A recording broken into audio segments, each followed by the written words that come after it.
Hello, hello.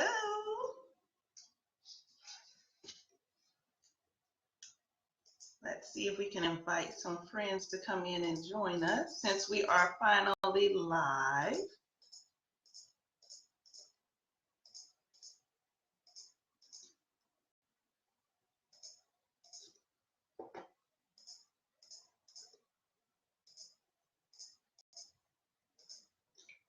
I am inviting. Hello.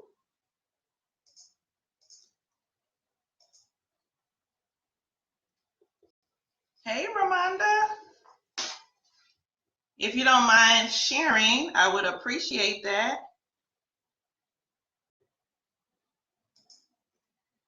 Hey, Sheila. Hey, Sissy. Good to see you.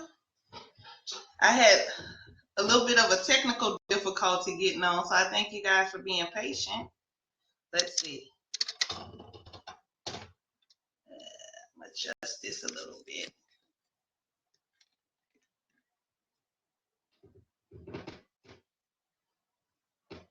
So if you guys don't mind, hey, Rochelle, if you guys don't mind just sharing, just stopping for a second and sharing with your friends to let them know that we are on live. And I'm going to continue to get set up here.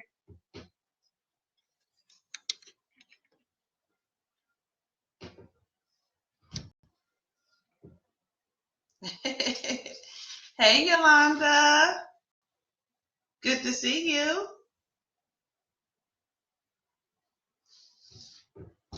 Good to see you too, Sheila.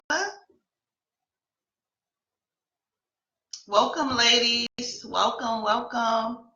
If you don't mind just sharing it out to your friends, let them know that we are on live. And we're going to be talking about healing from the pain of sexual violence, right? We've done a whole lot of talking about trauma and hurt, but let's talk about now, how do we transform that, right? How do we take what we went through and really use it to transform our lives, right? So I appreciate you guys being on live with us on a Friday. I like to do Friday live streams. It's comfortable. You can kind of just chill, kind of just, take it however you want to take it. So I really appreciate you ladies just tuning in on a Friday evening. You can be just about any place else, but I thank you for tuning in. And we're going to just go ahead and get started.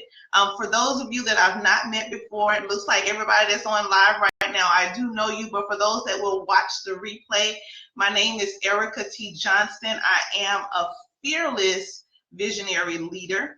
I am a part of an amazing book that was written called, it was actually called A Book of Missions, Fearless Visionaries Tear the Veil. And I get that opportunity to share my story, right? And so if you've been following us for any amount of time, then you've heard my story. You've heard the journey that I've been on with dealing with sexual violence and dealing with sexual assault. And so we're just going to go ahead and get kicked off here. I know others are coming in, so I appreciate you guys, sharing it, letting folks know that we are on live. Thank you, Sheila, for sharing it out. But let's just really focus in on the topic for this evening, right?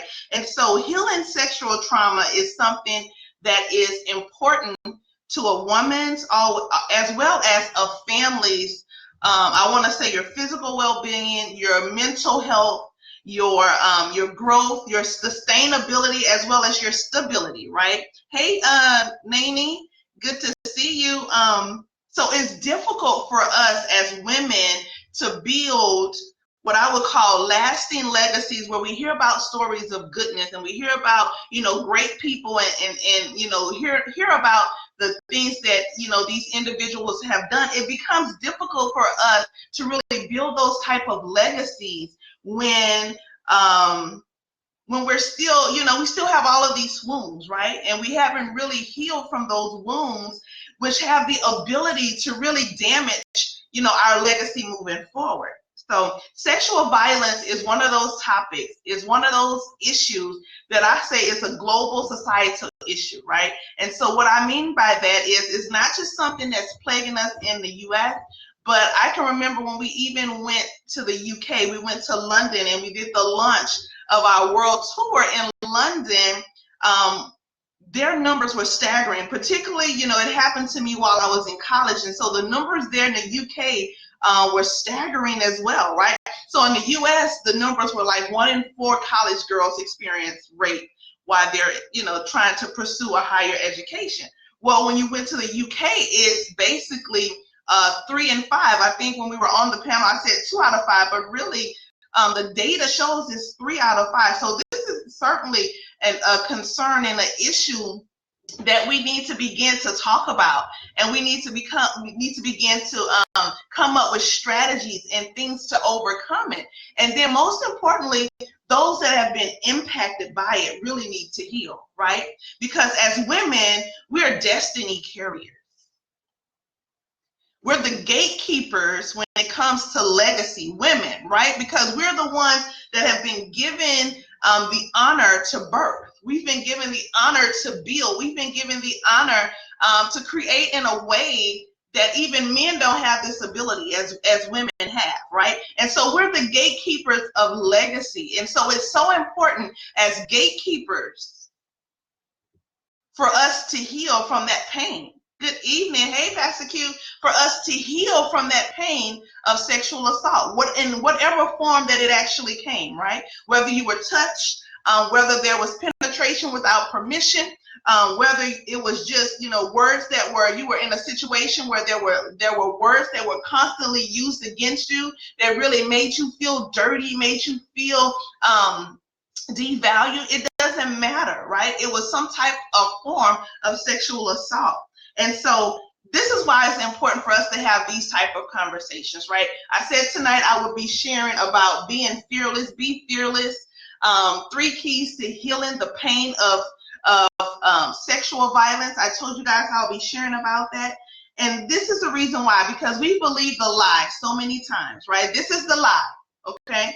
The lie is we believe that we are healed, okay? And the effects of the trauma of the things that actually happen to us doesn't hinder us if we remain quiet, if we forget about it and we just move on, right? How many times have you said that?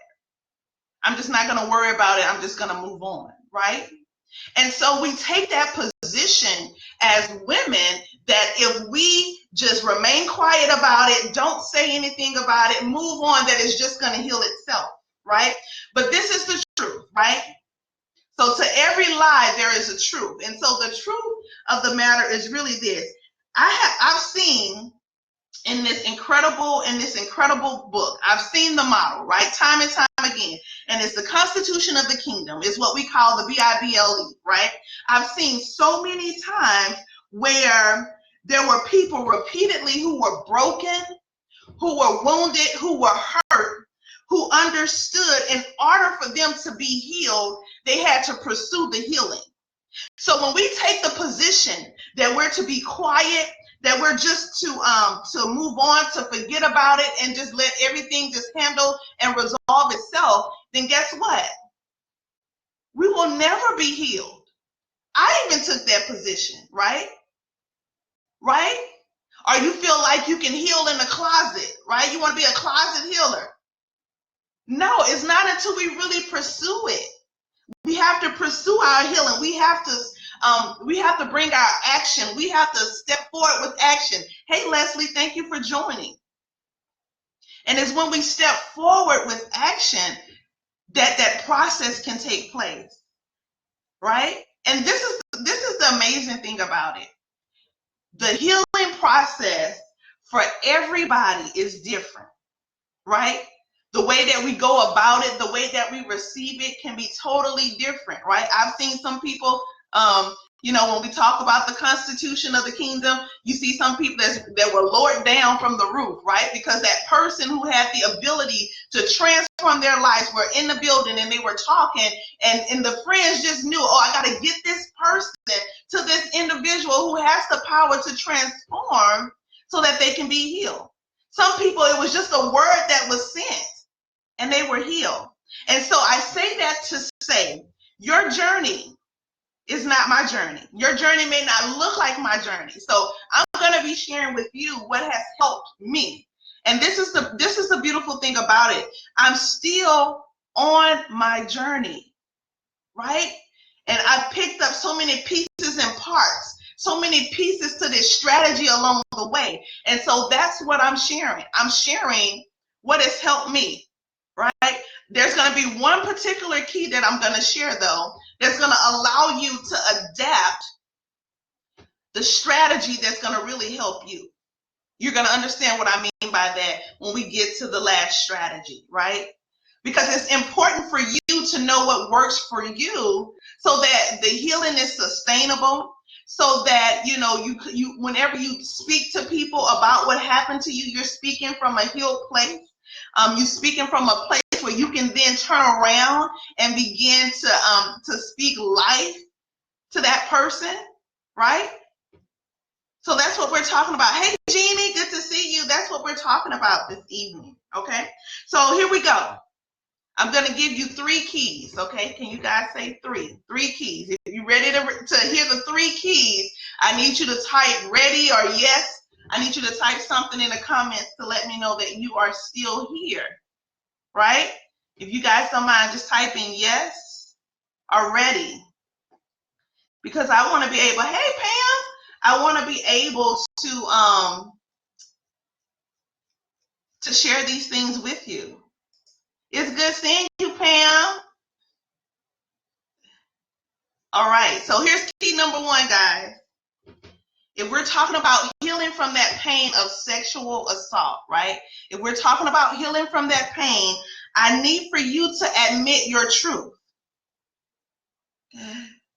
Rochelle put ready. Leslie put 3.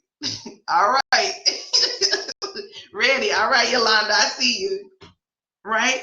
So the way to heal, one of those keys, and I'm just giving you 3, right? There's definitely more than just 3. I'm just picking out just 3 of the strategies that I feel like can almost be universal.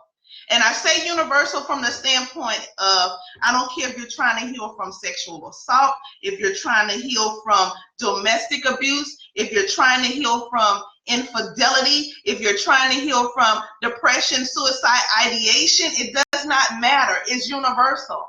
And I know it's universal because all of those things that I just named to you are things that I had to heal from. Okay, that's my truth. That's my truth. Yes, that's my truth. Hey, Dr. Eve, glad you can join us. So number 1 is to admit your truth. Now, you may think this one is easy, like, okay, yeah, like I need to, just kind of say it, admit my truth. No, I need for you to really admit your truth. And this is what I mean by that. Admit that it hurt you. You were attacked, you were assaulted, you were somewhere in your body, because the body remembers trauma. Somewhere in your body, there was an offense against you. So you need to admit the fact that you were hurt, right?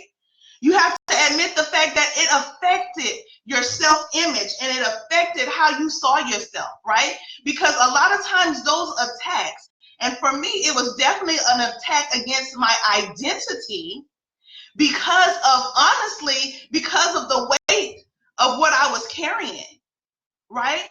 Because of, the destiny and who I was being called to be, right? And so you have to admit that. You have to admit the truth that it hurt you and that it came to attack your self-image. It came to attack, how you saw yourself, who you believed that you were, how you stood, the presence that you brought in with you when you went into a place. It affected all of that, right?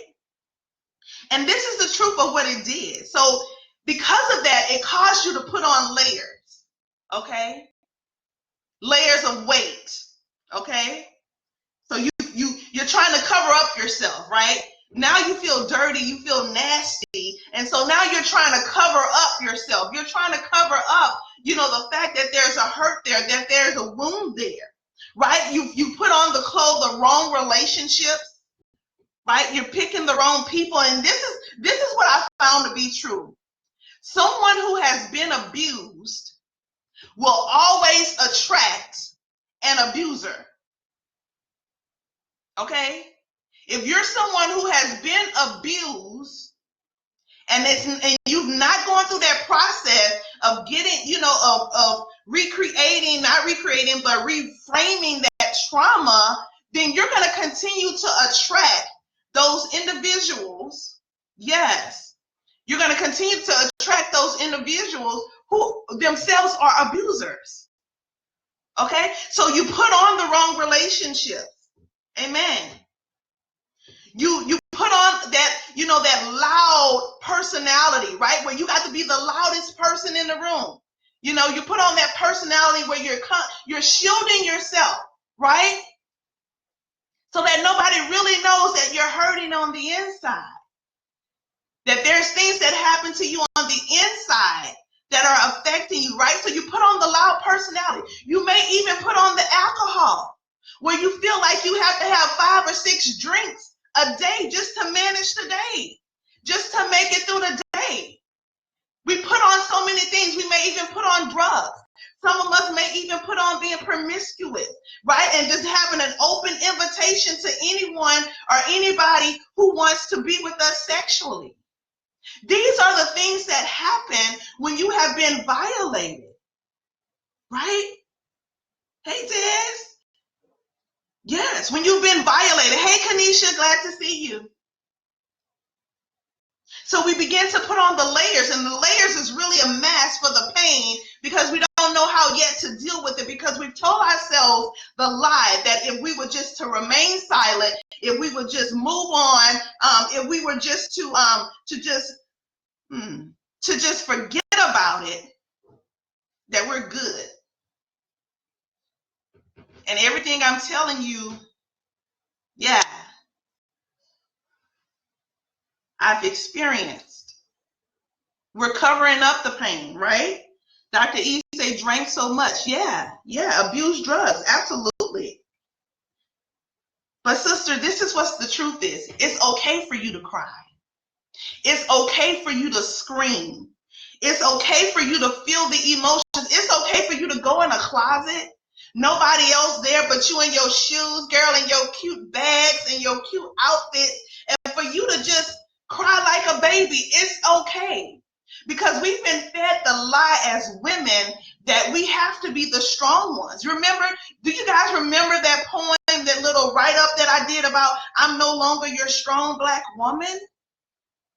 Because just that phrase, strong black woman, gives the impression that you can hurt me, you can abuse me, you can attack me in any way that you want to, and I'm going to be okay. I'm still going to, it's okay. I'm still going to cover you because I'm that strong black woman, right?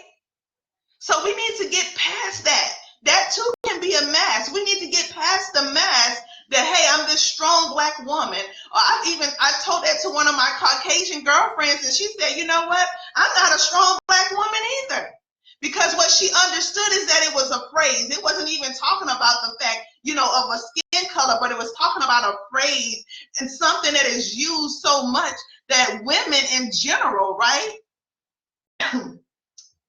We take that on, right? Stop taking on the pressure that you have to be everything to everybody, and that it's never okay for you to be vulnerable, and it's never okay for you to, have that moment of weakness. I can tell you this past year, I have literally been broken down.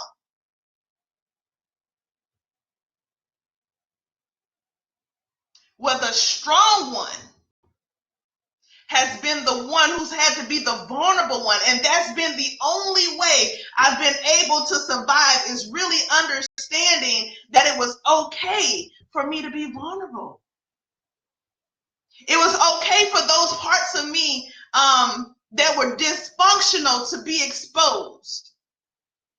Because the only way you can carry the weight of who it was already predetermined that you would be, is if you can get to the point where every place in your life that there's been dysfunction, that you can be really serious and you can really be very open about it, such that those things, so that, the one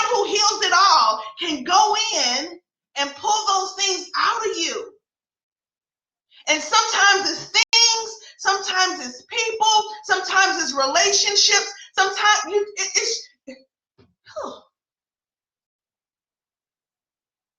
you just got to be in that space where it's okay for you to be vulnerable as a woman. And so we have to tell the truth. We have to tell our truth that we were hurt. And it's okay for us to scream. And it's okay for us to cry. And it's okay for us to lean on somebody else. Yeah, it's okay. And it's okay to feel the emotions, because this is what it does for you. And this is what I had to realize. That by me being okay with the vulnerability, it was really allowing me to connect with what really happened to me, because it's easy for us to get disassociated and just, oh no, it's so that thing is manifesting in the background someplace, right? And subconsciously is wreaking havoc all over our lives internally, right? Because what shows up on our outside, the environment around us, is really what's going on internally within us. But by you being open, and by me being open and being vulnerable, it allowed me to connect with what really happened to me, right? Where it brings it into a space. It brings it to a space where I'm present, and it's real time, and it's in that space that it's able to be healed. I can tell you, it was such a journey with us writing this book, right? And Dr. Princess knew before we would even, get to the point of, all of these incredible dynamic women and stories coming together, that we were going to have a sacred place where we could too just be vulnerable. And I can't tell you the number of times that I went into our secret private group in our private area with just my sisters, and I pressed the button to go live. And I cried and I shared and I cried and I shared, and I can feel the energy. I can literally feel the transfer of the other women that were in the space with me, who were cheering me on, who were typing messages, letting me know, sis, I'm here for you. It's okay. It's okay. Go ahead. We're here to support you. I got you. I got you. And something about that was so incredible. Right? It was so incredible.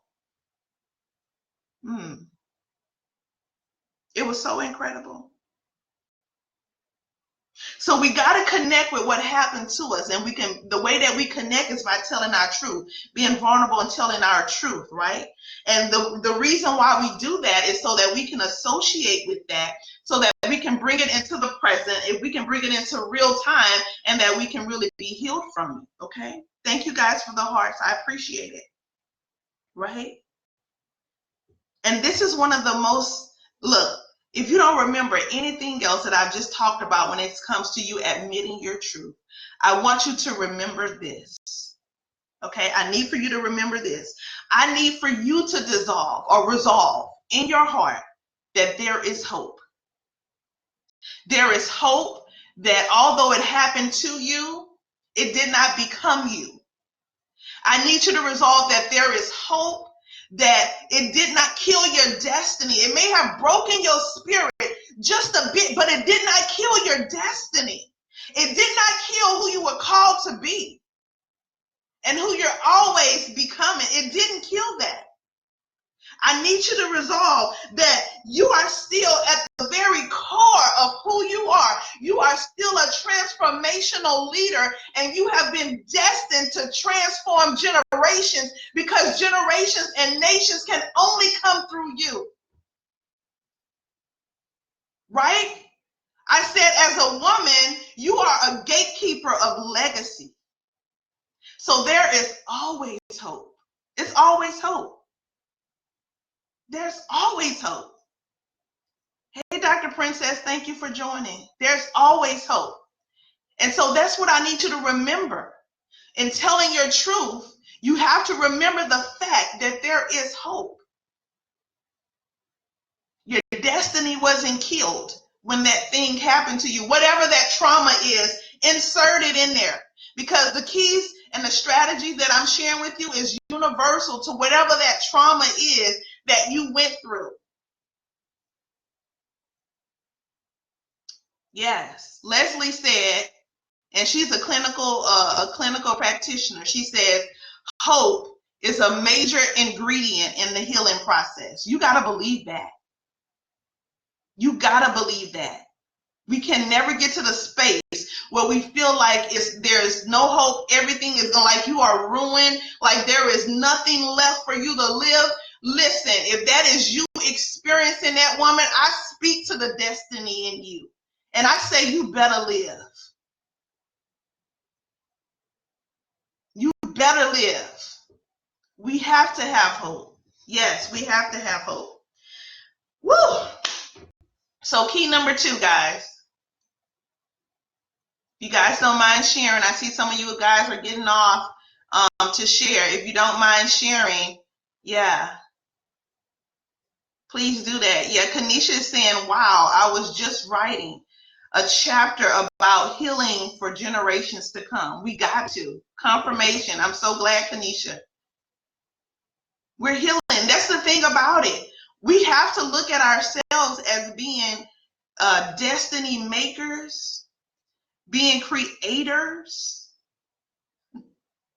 legacy builders, legacy gatekeepers. We have to look at ourselves from that perspective, right? And that too should give you the will to live. The will to say, I don't want to live like this anymore. I don't want to live with the trauma of what happened to me and the stigma of what happened to me. I want it to be better. All right? So let's go to number 2, key number 2. And it's like a continuation, and it's so connected to number 1, right? Because it takes you being in the space of number 1, key number 1, to naturally move into the space of number 2. And number 2 is, I need for you to heal in community, not in a silo, right? I need you to heal in a community. I need you to get into a space that has been designed to be conducive to support your journey, right? To support that healing journey, right? So that could just be your connection with an individual. That can be your connection with the healing spaces and the retreats. That's my vision with me helping women that's been through trauma, is creating that safe space for you to transform and to be able to process through what you've gone through, and then just be in the company of the right type of people, because that's so important. You got to be in the company of the right type of people. That healing space for you may just be a therapist. It doesn't matter, but it has to be the right space that allows you to process through what you've gone through, so you're not, don't let it be a space where you're not even allowed to talk about what you went through. Because even that process in itself, even giving voice to what happened to you, is helping to break down the walls that were created because of the atrocity that happened against you. So don't go into a space where you're not even allowed to talk about what actually happened. Okay? That's not a space that's going to heal you. You got to be able to confidently be able to share where you basically, this is the thing. This is what has happened to me. And then go through that process of just kind of walking through it. And then walking through, what are the solutions? What are the things that you can put into place? What are the strategies that you can implement? Hey, Onion, yay. Glad to see you, sis. You got to be willing to do that. Because there is no pleasure in healing in silence, right? So don't heal in silence. If we want to just be honest about it, to say, you're healing in silence, that's an oxymoron. You know how we talked about earlier that there is no way that we can just be quiet and just forget about it and move on? That's not a place, that's not a posture that's going to put us in a space of healing. But what puts us in a space of healing is when we pursue our healing. It has to be something that we pursue. Otherwise, we're just locking it up. Right? Otherwise, we're just locking it up. And we're building this incredible fortress. Hey, Joy, and it's one of those fortresses that's built up on the inside of us, right? And it's one of those things that has the absolute potential to cause us to cave and to take us down, to cause us to self-sabotage every single opportunity and every single person that has been assigned to help lift us up. And so we cannot heal in that type of space. You cannot heal in silence. Indeed, Dr. Princess says. So that's an oxymoron. When you hear that, oh, I've been healing in silence. You ain't been healing. Stop lying to yourself. I need you to get in community. I need you to connect with that right individual, right? Be open to sharing with someone who has the power. Listen to this. Be open to sharing with someone that, number one, these are the qualifications, that has the power, right? And the maturity to pray for you, but also the ability to speak directly to your future. They need to have the power, and that's the power to get results, okay? That's what that anointing is. They need to have that. And the maturity, because not just everybody can help bring you to that space when you're trying to get healed. Yeah, Joy, and I'm also going live on my page, guys, but Joy says that holding it in and suppression is not good. It is certainly not. No, it's not good. Yeah. So we need to make sure that person has the power and the maturity to pray for you, right? But also the ability to speak directly into your future, because you're just not any kind of woman, right?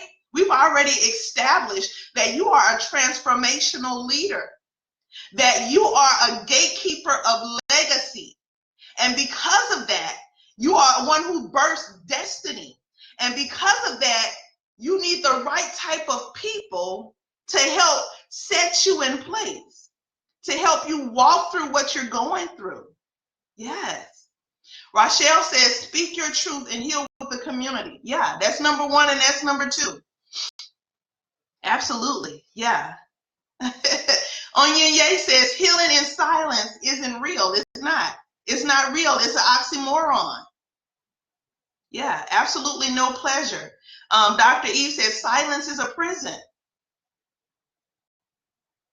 Wow. Dr. Princess says, that's right. We need a safe space. As you share, healing continues. A support group of like similarity. We need to be supported. We need to know that it's okay, guys, to be supported. It's okay to be supported. You know, sometimes you may go into, to spaces, and I want you to really think about it, in this way, because you may hire a spiritual coach to help you through the process, and a therapist, right? Both for me, okay? Because it's so easy for you to go into spaces like the church that'll tell you that, if you're having mental health issues, that, all you need to do is bring God into the situation. And guess what? I agree with that to an extent, because I look at mental health just as I would look at if I was to break my wrist, right? So I can remember when I was a little girl, and my cousin Rochelle probably remembers this, and my cousin Latoya, we were out playing, and I can't remember if it was hopscotch or something. We were over at my aunt's friend's house, and we were out in the front on the porch, the cement porch, and we were playing. And somehow I fell on that concrete, and I broke my wrist. Okay. Now, the auntie that I was with, baby, she can pray heaven down. Okay. But she also knew that she needed to pray for me, but she also needed to get me to the emergency room so they could set my wrist back into position to put a cast in it so that it begins that healing process, right? In time. It's the exact same thing that happens to us on a mental level, right? You've basically had a broken part in your brain. Something has happened in your brain. And we begin to speak, and we speak whatever the word of the Lord says about it, right? But we also make sure that we put ourselves in a position with a practitioner, someone who has been trained to help us come into equilibrium. If there's some place that we've been off, there's been something that's gotten out of whack and there's been some type of dysfunction, we need the help of that professional to help bring us back into the right type of space. Right? They can tell us about the triggers and how to move beyond the triggers. That's so important. So treat your mental health just as you would treat your physical health. We pray for healing, but we also go and see a doctor that helps us, right? And God can operate through the doctor. I have an anointed therapist. She's a woman of God. I have an anointed therapist, right? Because this is what's so powerful about it. When we're in the kingdom, we show up everywhere. We don't just show up in the church. And if all we're doing is showing up in the church, we're powerless. Because there's 7 different mountains out there that we've been called to conquer and to ascend to the top of. And if we're just staying in our little box and what makes us comfortable, then we're not operating in full power and authority of what we've been given. We're called to affect change across the earth. When you talk about the Fearless Visionary Project, there's such a governmental mandate that's on this project, right? It's a governmental mandate. It's even a mandate for business, which is another mountain. It's also a mandate for the arts and entertainment, which is another mountain. We're called to mountains. So we can't just stay in our little safe space and believe that that's it. That's all. We're supposed to be yeast in the midst of dough. And so when yeast shows up, everything around it changes. Just think about it. You bake some bread and you forget to put the yeast in, and what happens? Nothing. But it's only when you put the yeast in the bread that the bread rises up and it's edible. So that's what we need to learn. We don't just need to stay in our box and be powerless. We need to go out and go out to what we've been called to. Yes. So know that it's okay if you need to hire a spiritual coach. And it may not even be somebody that you hire as a spiritual coach. A lot of them will work in the ministry that you attend, right? Deliverance ministers and things of that nature. People that have been trained to help with trauma, right? So you can use their assistance. But also make sure you get you a mental health professional. So for years, a lot of my healing was done with just, those in the spiritual coaching world, right? The ministers, spiritual ministers. But there's another level of healing that began to take place for me when I reached out to a trained practitioner. Because what it's allowing me to do by me just having that opportunity just to talk to her, right? And I'm just sharing what's happening with me and what's going on. It's allowing me to also identify where I may need to have some growth that takes place, particularly for these other women that I'm speaking to now about healing from sexual abuse, right? Because I got to be able to also give them some type of direction, right? And it's whether if I'm telling them to go to, this place you can go and you can get help, or whether I'm sitting here in a live stream and I'm talking to them about the 3 keys to healing the pain of sexual violence. I need to be able to carry this. All right? And so the 3rd key, this is one that I said you should adapt, and you can adapt it to and you can allow it to help you create the strategy that's best for you. Because I'm only giving you 3 keys out of, I've done a lot of things. And the journey it has literally been a journey. There's at the beginning where, I was in such a deep depression, which I'm going to talk about in this, that there's certain things that worked during that period, right? And I was able to come out of it and begin to share with women. But now I'm in a whole nother phase of healing that is allowing me to really birth the significance that I've been called to, right? The impact, the influence that I've been called to. And this looks very different than what the original at the beginning of the journey looked like. So the journey now is looking extremely different, okay? So key number 3 is I need you to commit to a daily routine of rebuilding. Commit to a daily routine of rebuilding. There's an atrocity that has happened against you. There is something that has come in and has literally dismantled and caused such an awakening and such a disruption in your life, right? That if you allow it to just stay there, it's going to wedge in, it's going to dig in deep, and it's going to sit there and it's going to continue to fester, and it's going to subconsciously, it's going to make decisions for you, and it's going to subconsciously attract the people that you really don't want attracted to your life. So I need you to commit to a daily routine of rebuilding, because the reality is this: the enemy of our souls comes to kill, comes to steal, and it's come to destroy. But I'm a believer that if that's what the enemy of your soul has come to do, then the exact opposite must also be true. So instead of the enemy of your soul, the lover of your souls then has come to restore life, has come to give abundance, has come to build where things have been broken down, right? And so that's why it's so important for us to commit to a daily routine of rebuilding, getting in that connection with that lover of our soul so that we can be built up in those places where we've been so distraught and broken down. Yes. So for me, my daily routine looks like this. And like I said, yours may be totally different, but for me, it was in the midst. So let me just kind of catch you guys up.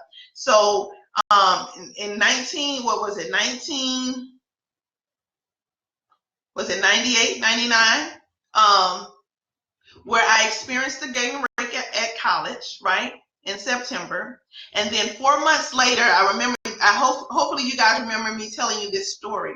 I have this dream that literally just blows my socks off. And it scares me so bad that I run to looking for something much better, which is where I fall into a relationship with God, right? And then I graduate from college, top of my class, I get a well-paying job and a leader in the oil and gas industry, right? I, within a year, get married, and then within a couple months, start having babies. And then everything just kind of falls to pieces, right? And so in every part of my area, there's this huge struggle and this battle that's going on that I fall into this depression. Literally, there was like this cloud of darkness that I was experiencing, right?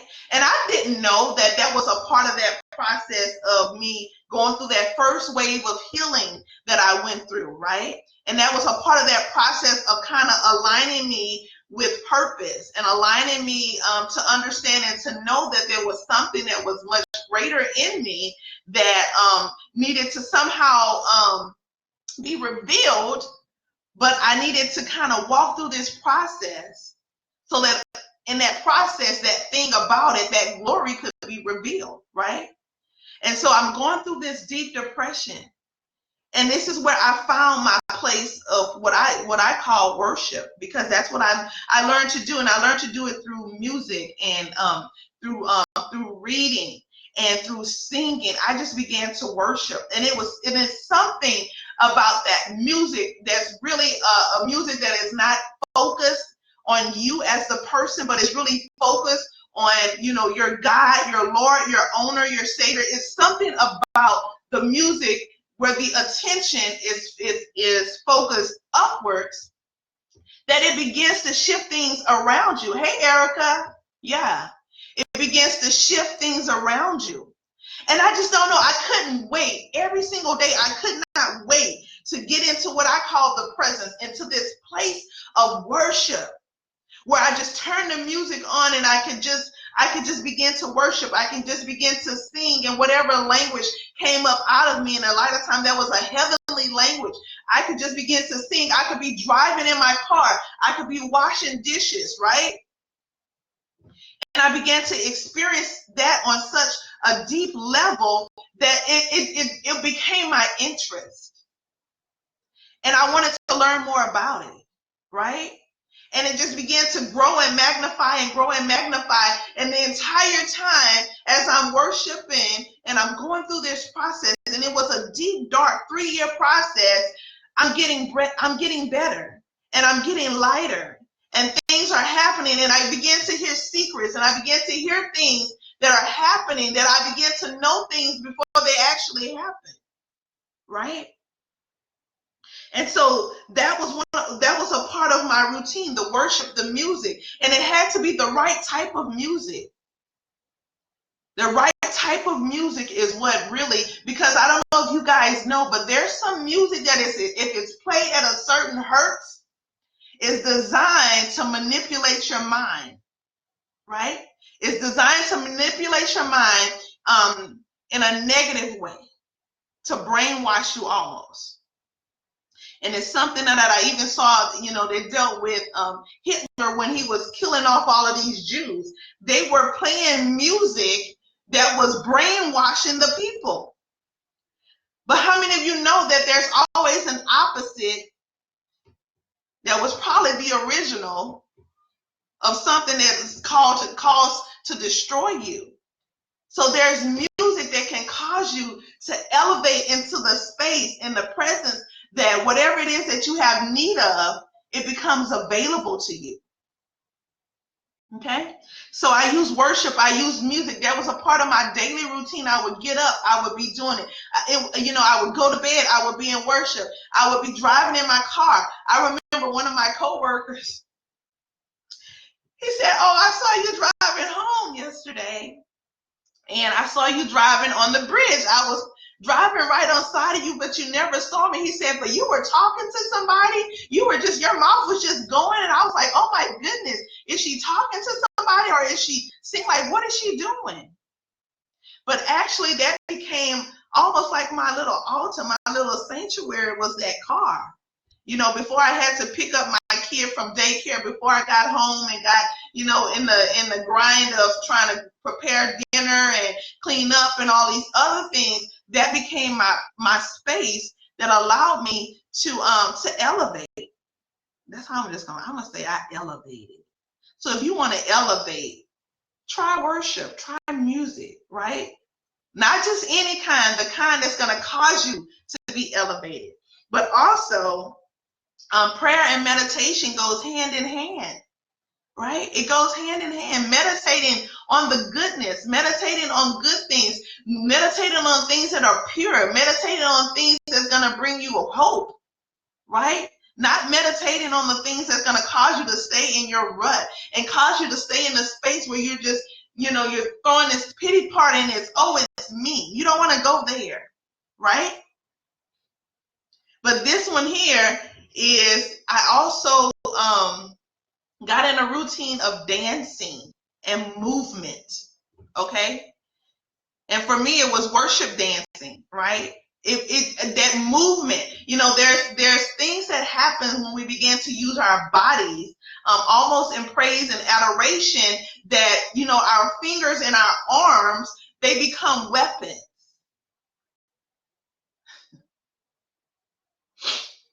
They become weapons, right? One of them is a weapon of war, and another one is a weapon of battle. We're training our fingers and our hands for war and battle, right? So it's almost like it's battling and it's creating, it's like you're opening up space for yourself, right? So dancing and movement became a part of my journey. It became a part of my daily routine because I found so much peace in it. And I could feel, that depression just coming off of me, right? I could feel, what had happened to me starting to lift off of me. I could feel that, I was no longer walking around with a broken identity. I began to know who I was. Yes. Now, the other thing, and this one is so powerful, is seeing an elevated vision for your life. And I say an elevated vision because this is honestly a vision. This is a snapshot. This is of what has been placed in you from the very beginning.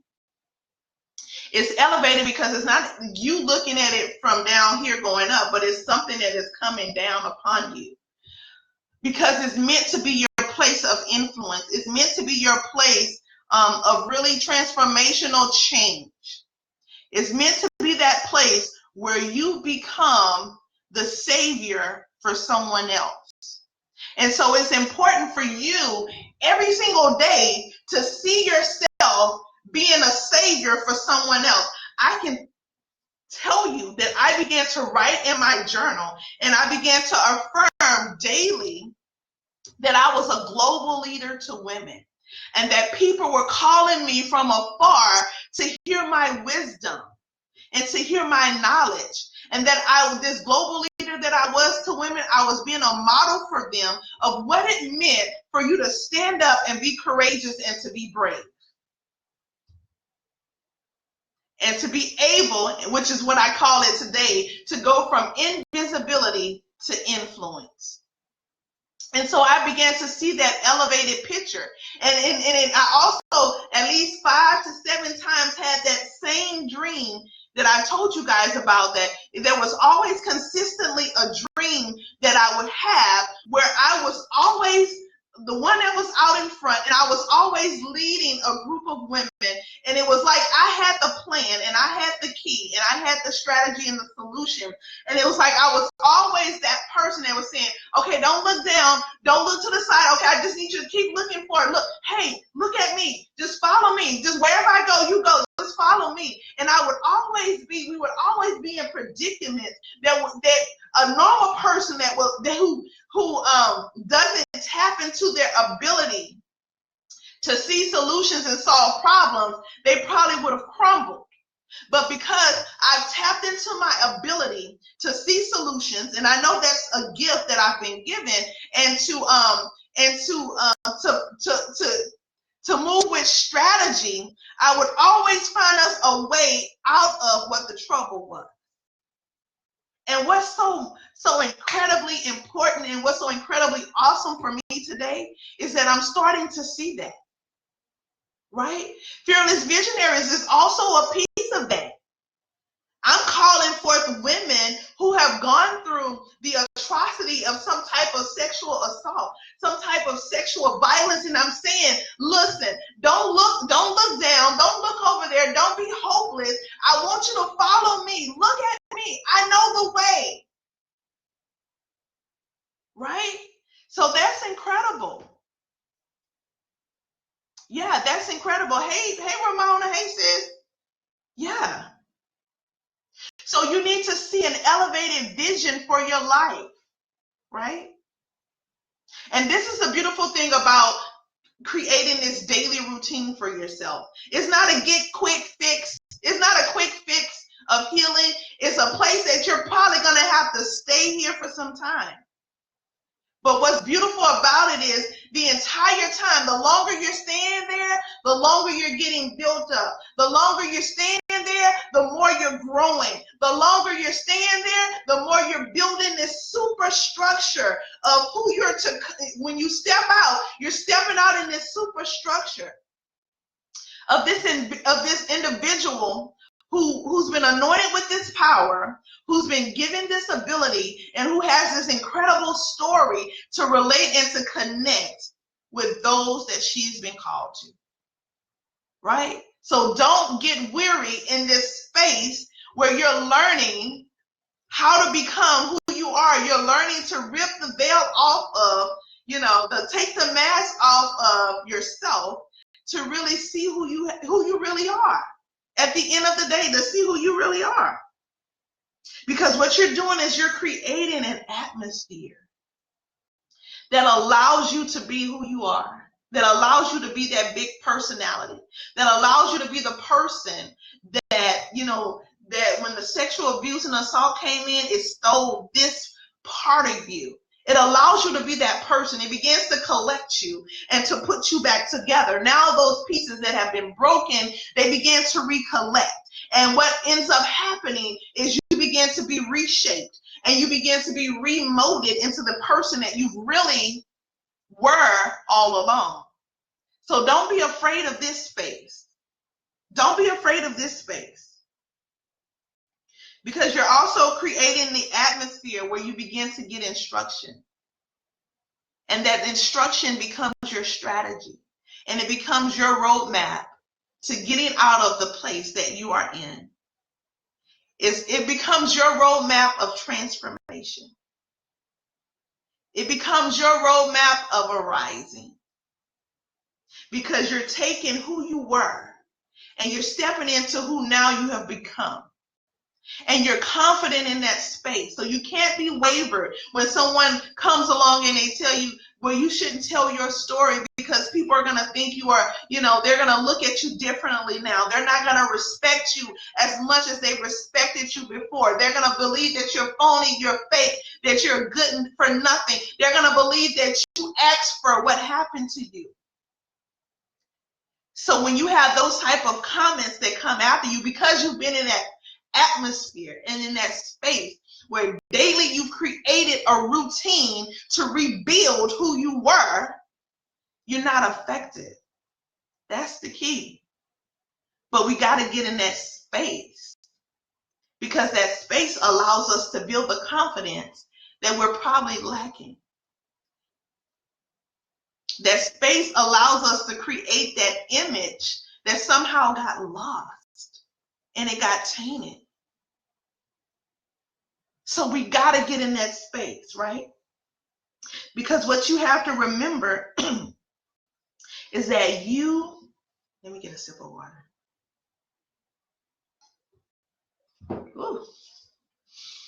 Ooh, I'm feeling a shift, ladies. But what you have to remember is that you are designed to be a problem solver in the earth. You are designed to change the environment around you. And maybe I'll do another live where I talk about the power that you possess to change your environment. Because that's what we have to know, that we possess a power that allows us to change our environment. And the way that we change the environment around us is to change the culture that's within us. Did you understand what I said? In order for you to change the environment around you, you have to first deal with the culture that's within you. And that culture has been dictated, whether you want to admit it or not, it's been dictated by what has happened to you. Right? If you haven't healed from what has happened to you, that is dictating the culture that is within you. Yes. Woo. That's the only way transformation is going to happen, ladies. So maybe I'll teach on that on another live stream. So the 3 keys, and I want you ladies, if you have questions, just start putting the questions in. We're shifting. Yeah, Onion Ye says, yes, I am designed to be a change agent. Yeah, you are. We're designed to affect change wherever we go. We should never go in a place that we've been called to and not change it. I mean, literally, whatever space we go into, when we show up, people should know that there's something different. People should know that, oh my goodness, I'm looking at that lady, but that lady has my answer. She's a solution. But we have to know that. But we have to get to a space where we rebuild ourselves such that we know that, right? So the 3 keys. Key number 1, ladies, was to admit your truth. It's okay to cry. It's okay to say it hurt you. It's okay to say it affected your self-image, that you may even be dealing with the imposter syndrome. I need to come back and teach on that too, ladies, if that's something you would like to talk about. Right? Number 2 key is to heal in community. Don't focus on healing in a silo, because when you say I'm healing in silence, that's a lie. It's an oxymoron, remember? Because we said that healing happens as a result of us putting forth action, that we have to pursue it. And it's when we pursue it that it actually becomes available. Otherwise, it escapes us because we get in the mindset that all we're going to do is just be quiet about it. We're going to just keep going. We're just going to forget about it, and we're going to continue to move on. If you don't deal with it, it's going to deal with you. Okay? And then number 3 is commit to a daily routine of rebuilding. We even talked about it, where the enemy of your soul is coming to kill you, to kill your attitude, to assassinate your character, to steal your joy, right? To steal, steal everything about you that makes you who you are, right? And to destroy, to straight out annihilate you. But the lover of your soul is coming to restore to you life, giving you a life that is so superior in quality to anything that you have ever experienced, right? To give back to you what had been taken from you, to give in abundance to what has been stolen from you, but also to rebuild those broken places that were destroyed by your enemy. So that's number 3. So make sure you're admitting your truth, that you're healing in community, and you're also committing to a daily routine of rebuilding. So ladies, are there any questions? I love Friday night live streams. So I want you all to do me a favor. I want you all to share this video. I need you to share it out. What I've learned into just about every space that I've gone into is that women are being, and girls, even males, that this thing of sexual assault goes very deep, and it shows up in numbers, a lot of numbers. And so if you yourself haven't gone through it personally, I'm sure you know at least one person who has, right? Does everybody know of at least one person who has gone through some form of sexual assault, right? Whether it was penetration without permission, whether it was, inappropriate touching, whether it was inappropriate dialogue and conversation. Everyone knows someone. So I need for you, if you know in your space, in your community, that there are people who need to hear this message, right? Needs to hear solutions. We're talking about 3 keys to healing the pain of your sexual violence. If you know of individuals who need to hear that message, I need for you to share this video. I need you to share this video. And then I need for you to know that you are incredible, that you are beautiful, that you are destined, that you are powerful, that you have been one who's been anointed with a purpose, that there is no one else in the earth who has the exact same sound, resonance, frequency as you do. That you are so unique that what you have been given in the earth, if you fail to show up to deliver, then it won't get done. You have to know that all of creation is waiting on you to set into place that which has been set out of place. That all of creation is waiting for you to show up and to function as the person that you have been called to function as. That if you dare not show up, then something dares to go undone. I need you to know that you have an authority like no other. That what happened to you didn't kill you. What happened to you did not destroy you. What happened to you did not take you out. But what happened to you has only become a place that has set you up to walk into the person of greater destiny and preeminence. Ooh, can I tell you, woman, that you are a gatekeeper of this thing called legacy. And that legacy goes so much further than money. Legacy is the impact, the impression that you leave on individuals when you have well left this place called earth. It's what people will say about you when you're no longer around. It's what people will say about your children and the people that you've been connected with and the people that somehow you spoke into their life and the people somehow you gave them a kind word. It's what people will say about those people. And even what those people will say about you when you're gone. So this thing called legacy is so much deeper. It's so much bigger. It's so much wider. It has so much more depth than just money. And guess what? You are the gatekeeper of it. You bring forth legacy because within you can birth nations. And so I thank you, ladies, for joining me tonight. If there are no questions,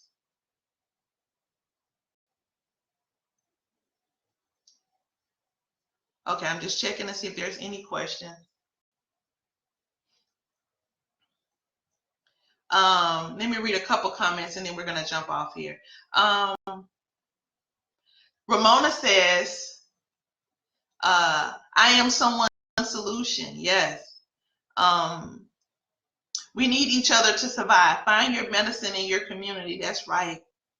Kanisha says, wow, that's what I've been calling myself doing. Didn't know this. Thanks for this. You're welcome, Kanisha. Kanisha said, I have. Rochelle, so Kanisha said she's been through sexual abuse. And Kanisha, you are an incredible woman. I see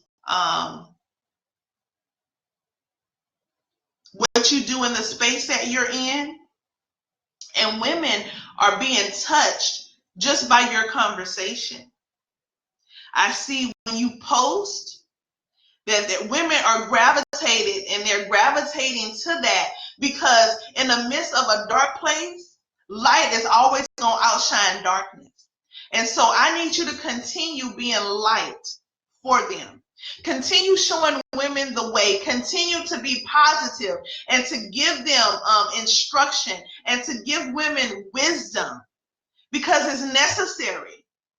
And I want you to also get in that space where you just continue your healing process because the more that you can go into your space where you are healing and going through your healing process in a healthy way, the more impact you can have with these women who are following you, who don't even know what's happening to them. They just know when they see you, they got to run towards you.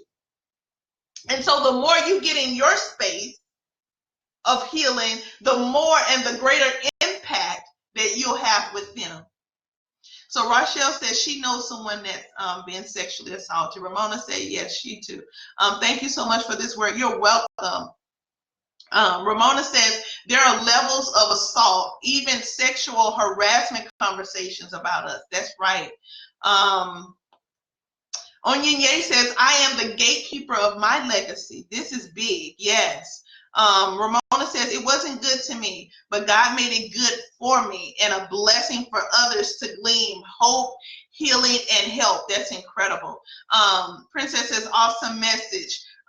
Pastor Q says, excellent. Kanisha said, thank you so much for this teaching. You're truly anointed, sis. Thank you. Thank you for sharing tonight. You are so welcome. Hey, Tracy, go back and listen to the replay, sis.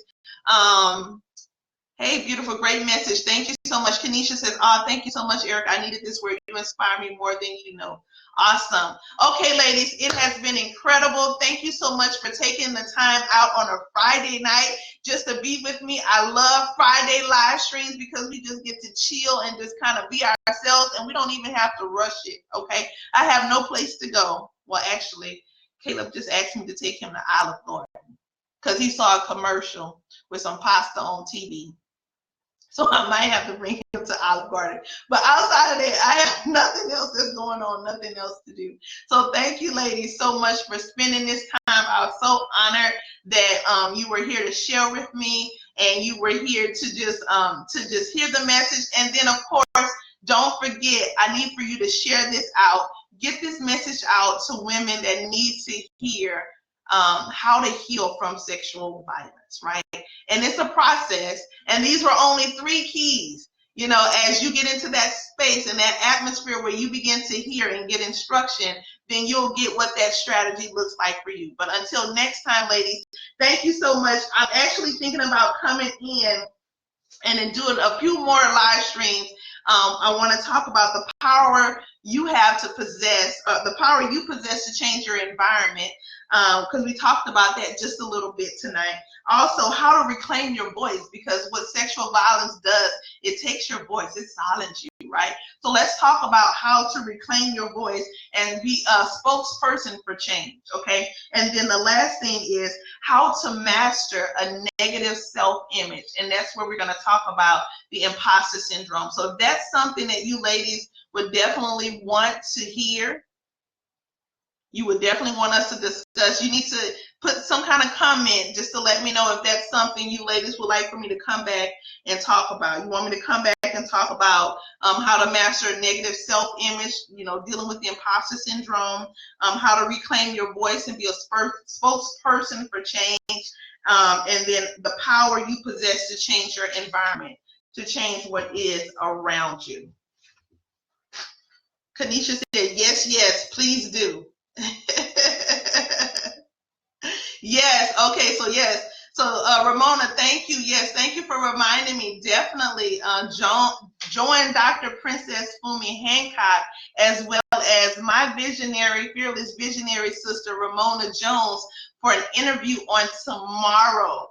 They're going to be talking about infidelity, right? Ramona has an incredible chapter in the book where she talks about being married to a man who she called a serial cheater, right? And how she felt so drawn to stay in that commitment when at the end of the day it wasn't good for her. So definitely come back tomorrow and meet these ladies here, and you're gonna be blessed. Okay. So thank you so much. Have a good night, ladies. I appreciate you joining me in the Fearless Visionary community. And then I appreciate my ladies joining me, of course, on my page, Eryka T. Johnson Empower. So love you, ladies. Take care. Bye-bye.